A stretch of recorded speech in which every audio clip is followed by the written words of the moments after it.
Hello friends, मैं आपका दोस्त अरविंद कुमार बिंद।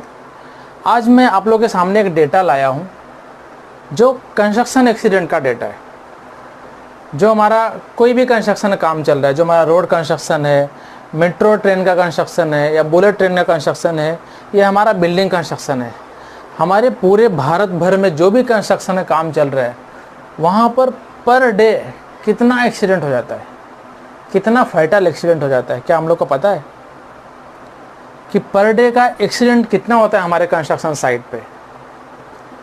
पर डे हमारे कंस्ट्रक्शन साइट पे पूरे भारत भर में 38 एक्सीडेंट पर डे हो जाता है। दैट मीन्स हमारा जो स्टाफ है या लेबर है या कोई भी हो सकता है हमारे ऑर्गेनाइजेशन में, जिसमें से 38 आदमी घर पे वापस नहीं जाता है काम पर से, हमारे कंपनी से, हमारे ऑर्गेनाइजेशन से या हमारे काम पर से घर पे वापस नहीं जाता है, उसका डेथ हो जाता है। ये डेली का है हमारे भारत में। ओके, तो आप लोगों को क्या लगता है ये एक्सीडेंट रुकना चाहिए कि नहीं रुकना चाहिए? अगर रुकना चाहिए तो कितना रुकना चाहिए? अगर 38 एक्सीडेंट पर डे हो रहा है तो कितना कम होना चाहिए? 30 होना चाहिए, या फिर 15 होना चाहिए, या फिर 10 होना चाहिए, या फिर 5 होना चाहिए? कितना कम होना चाहिए आप लोग क्या लगता है? या फिर 0 होना चाहिए? अगर 0 एक्सीडेंट अचीव करना है ना, तो हमें हमारे ऑर्गेनाइजेशन में क्या करना पड़ेगा? 0 अनसेफ बिहेवियर लाना पड़ेगा। और 0 अनसेफ बिहेवियर, अनसेफ बिहेवियर कौन करता है?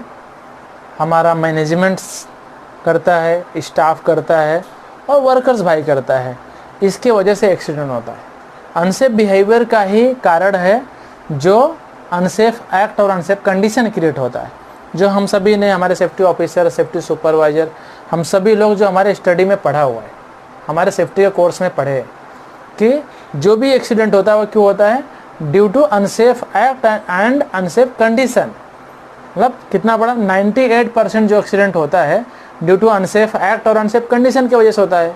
और जो 2% एक्सीडेंट होता है वो क्यों होता है? नेचुरल डिसास्टर की वजह से होता है, जो हम लोग बोलते हैं फ्लडिंग या और कुछ अर्थक्वेक। जबकि हम लोग सोचने जाएंगे तो उसमें भी इंसानों का ही इन्वॉल्वमेंट है। ठीक है, जाने दो। हम लोग स्टडी मटेरियल में पढ़ा है 98% एक्सीडेंट जो होता है ड्यू टू अनसेफ एक्ट और अनसेफ कंडीशन की वजह से होता है हमारे ऑर्गेनाइजेशन में। तो ये जो एक्सीडेंट हो रहा है, जो डेली 38 आदमी घर पे वापस नहीं जा रहा है काम पर से, तो अगर इसको रोकना है या अनसेफ बिहेवियर को कंट्रोल करना है, अनसेफ एक्ट अनसेफ कंडीशन को कंट्रोल करना है, तो हमें क्या करना चाहिए? तो आप लोग से मैं रिक्वेस्ट करूंगा कि आप लोग अपना व्यू दो कमेंट करके कि रियली में क्या क्या स्ट्रेटजी हम लोग सेफ्टी का अपना सकते हैं, क्या क्या कर सकते हैं। क्योंकि देखो, हर किसी के पास कुछ ना कुछ यूनिक नॉलेज होता है। यूनिक नॉलेज, अच्छी जानकारी हर किसी न किसी के पास कुछ ना कुछ रहता है।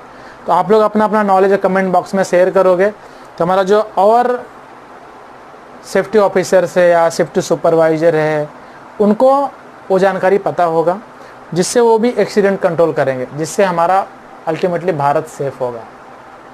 तो हम लोग, हमारे पास जो भी स्ट्रेटजी है सेफ्टी का, हम लोग हमारे इसमें कमेंट करेंगे कि एक्सीडेंट कैसे कैसे किस किस तरीके से कंट्रोल कर सकते हैं, या किस किस वजह से, या किस हमारे ट्रेनिंग में क्या क्या चीज़ें इन्वॉल्व करेंगे, किस किस तरह का हम कम्युनिकेशन करेंगे, या किस किस तरह का एग्जाम्पल दे सकते हैं 0 अनसेफ बिहेवियर या पॉजिटिव सेफ्टी कल्चर क्रिएट करने के लिए हमारे ऑर्गेनाइजेशन में, जिससे हम 0 अनसेफ बिहेवियर अचीव कर सके, जिसके वजह से 0 एक्सीडेंट अचीव होएगा हमारे ऑर्गेनाइजेशन में।